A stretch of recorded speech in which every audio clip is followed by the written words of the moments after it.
Hi, my name is Matthew and you might know me from Solcode's Instagram. We have an Instagram page where we post developer-related content and we get a lot of DMs and questions about how to learn a Python, how to start coding, or how to make some sort of apps. So today I want to show you a way how you can achieve your goals and start your developer career. Before we'll dive into this topic, you need to understand that learning a programming language does not make you a programmer. There is not any best programming language out there. Why? Because languages are made with a specific focus. For example, Python was designed to achieve results in a fewer lines of code, but this might involve inverse optimization than a C++ would have, for example. So if you want to start to code, we'll start with the basics of the basics, the three main kings: hypertext markup language, cascading style sheets, and JavaScript, also known as HTML, CSS, and JS.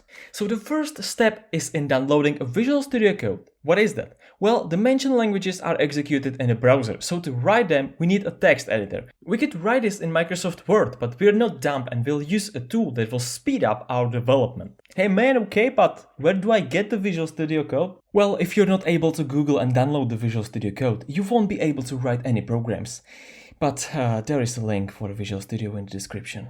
So let's open the Visual Studio Code, create a file, and you can type HTML, and the syntax helper will show you HTML5 preset. You can select it via arrows on your keyboard, and it will prepare an HTML5 file structure for you. I will not explain everything, because I'm trying to get you in the developer mindset, so please take a look at Khan Academy, which is a non-profit organization sharing tons of valuable knowledge, and from a big part it was funded by an awesome dude that invented Windows, the Bill Gates.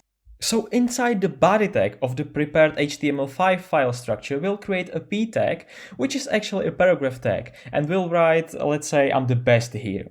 In the head, we can quickly create style tag and we can style this p tag.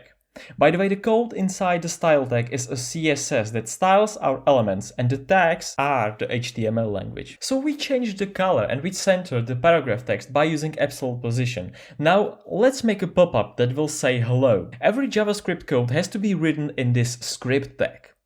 Let's write the function say hello and alert hello, and assign this function to onClick event for the p tag as I do. Let's test this out, open this in the browser and click on the p tag. Oh wait, it's not working. What to do now? No. Don't go spam others that your code is not working, because that's not what developers do. Spamming others that your code is not working is the last step of fixing your code. What we use? We use Google, we use Stack Overflow, and sometimes we find a solution on 10 years old forum.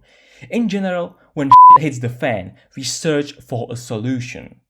This time we can open developer tools in your browser and we can switch to console and we can see some errors there. We wrote a bad syntax for the alert function, and if you're not sure about your syntax, you can just simply Google it. Like alert function can be described like how to prompt a message in your browser in your Google, and it will just show you the syntax. So Google is actually the most powerful tool to achieve your goals in the development. Now it's working. So you wrote your first website with a little bit, I'm saying a little bit of JavaScript. And remember, developers are searching solutions for specific problems. So when you don't know anything, just use Google or take a look in the console if you're like debugging your application. There is no secret way how to learn coding. So you have to be hardworking and remember that passion is the best thing you can have. That's all for today's video. Don't forget to leave a like, subscribe, and share this to your friends so they can laugh how I explain this topic.